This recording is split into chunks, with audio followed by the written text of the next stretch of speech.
But speaking of spam, I used to work in an animal hospital. That's called a segue. But I used to work in an animal hospital, and I worked there for 3.5 years. I really enjoyed the job. It was a fun job. I learned a lot, but it was a difficult job. Essentially, I got peed on professionally. That's what I did during my time at the animal hospital. And I'll tell you this: you have not lived until you've had a Rottweiler come halfway out of anesthesia and chase you around the block trying to eat your leg, and then just stop and pee on you and mark your territory. And then I was his, so I had to go home with him. That was rough 2 weeks. But no, I that's kind of where I came into my own in comedy, was working at the animal hospital. Because part of my job, a big part of my job, was running the pound. The animal control would bring the animals in there. We had a pound attached to the animal hospital. And it was a big part of my job. I had to run that. Do the adoptions, and in processing, out processing, clean them, make sure they have the shots, all that stuff. I had to do all that. And a large part of that also, of course, was euthanasia. I had to do a lot of euthanasia. When you're putting down animals all the time, you develop a coping mechanism. And mine was my sense of humor. And it's also what got me in most trouble. I put down everything from raccoons to ducks that got hurt. I had done everything. Rabid raccoons and Rottweilers. And one day we had to put down an entire litter of kittens. Every time I say that, that's the reaction I get. Too many cat lovers in this world, let me tell you. But anyway, it's a whole other joke for another night. But no, I had to put down a whole litter of kittens one day. And then this is what got me in trouble, and this is why I don't work there anymore. But I had this entire litter of kittens, and I picked them all up after we put them down because I was bored, and I make puppets out of them. And I took the kittens and picked them up. And, I want to live! And had them dancing, and that's exactly the reaction I expected from that story. Yeah. I don't work there anymore. I drive a truck now. No kittens involved unless they get in front of me. So, yeah. And I do drive a truck now. I get a DOT physical every couple of years. Because of that. And I am a big guy. It's in my stage name. Big Andrew K. I'm a big guy. I'm a big guy. I'm not ashamed of being a big guy. Nothing wrong with it.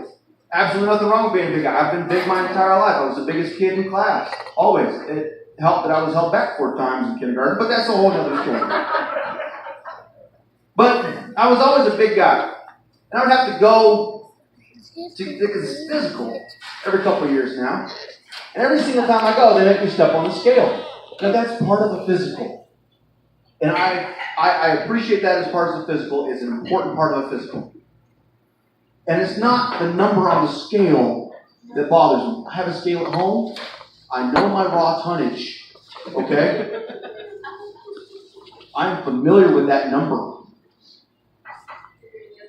It's the size of the scale. I'm a big guy, and they want me to step both my feet on a 4-inch wide piece of metal to get my weight. That takes a lot of doing for somebody my size. My feet don't necessarily come anywhere near each other when I'm walking. Why would they come next to each other when I'm standing? Don't make any sense. But every time I get up there and I have to go on the scale, I have to put one foot up there first and plant it real good. And let 3 toes hang off the edge. And then throw my foot. And stand there. Put my arm out, bounce. And look up. I look like a constipated skier. Thank you. That's you don't know what the word constipated means. But you still laugh. Thank you. She's my daughter. She laughs at everything. And then the nurse has to move the little thing over, she moves it over to the right, and she goes, I said, no, move it more, move it. I said, I just moved it for us. All right, watch. She was finished going, I didn't know it could go that high. So yeah, it does. Now stand up straight. We're going to get your height.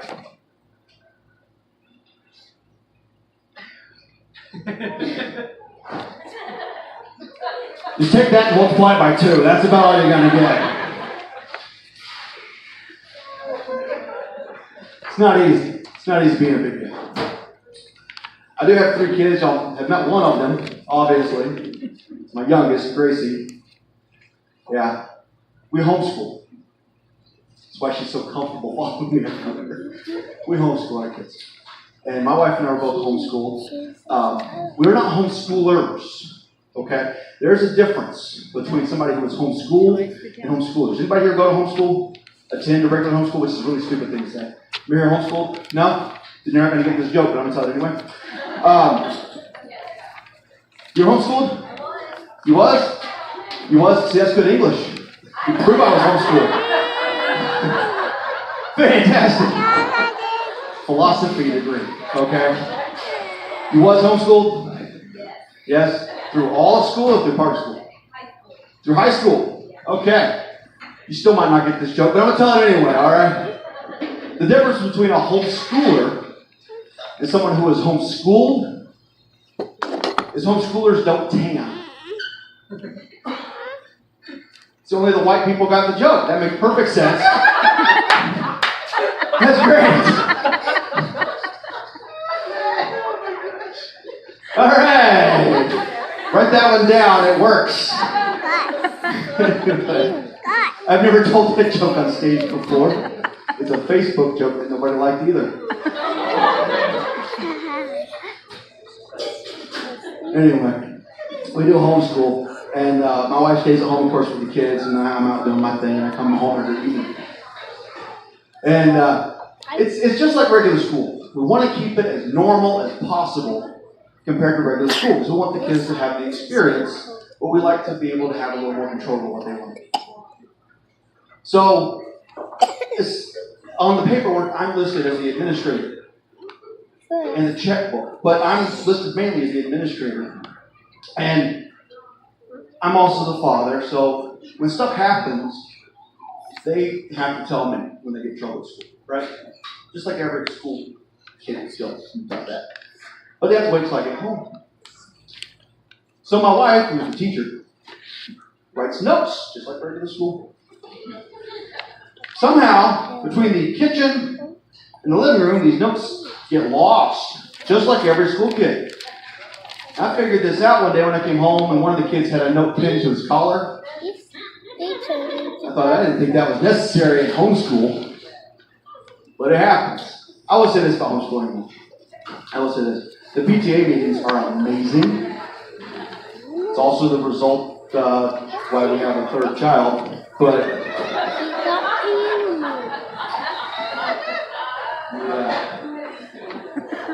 no, I love my kids. They're great kids. And in a minute, you hear from one of them. She told me she wanted to tell a joke tonight, so I'm reading.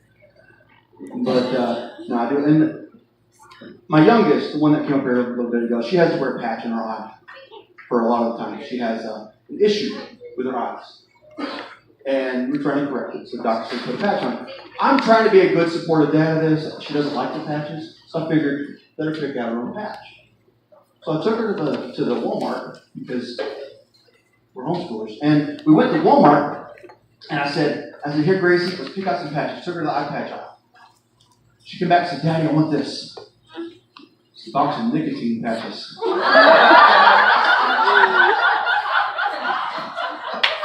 I'm trying to be a good, supportive dad, so I bought them for her anyway.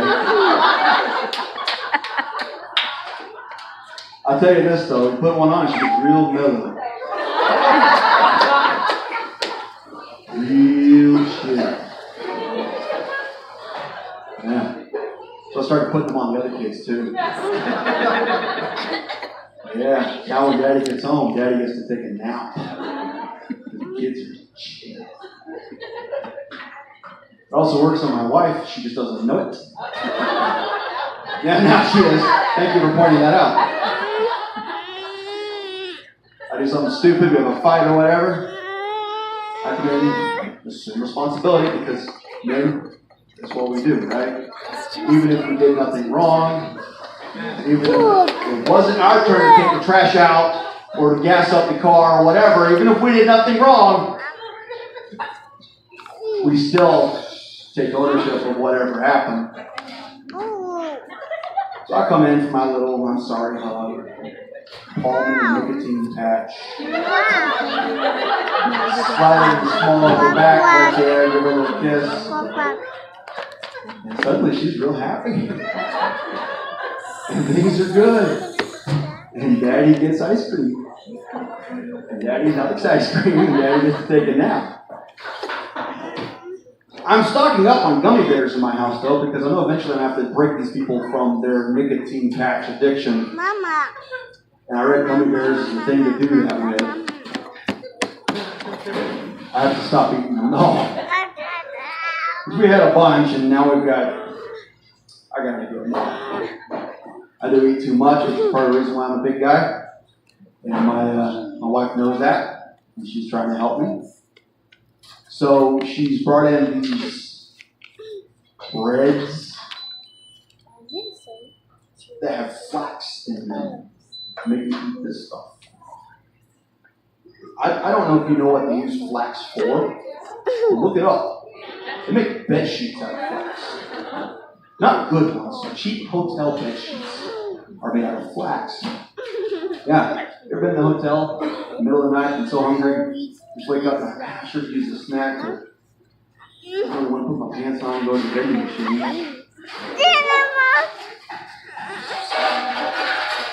Wonder how this pillowcase tastes.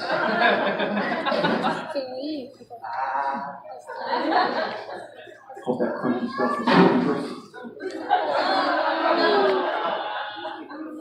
Yeah. Not me either. I've never done that yet. They have that stuff at the store called Ezekiel bread. And it's supposed to be biblical. It comes out of the Bible, There's a verse in the book of Ezekiel. It gives you all the ingredients for Ezekiel bread. You know why? Because God knew it was nasty, and He told people to eat it anyway. That's right. That's the only way He could get anybody to eat flax was to put it in the Bible. That stuff is nasty. Also got chia in it. And the only thing chia is good for is growing hair on a Bart Simpson doll. Okay, that's it.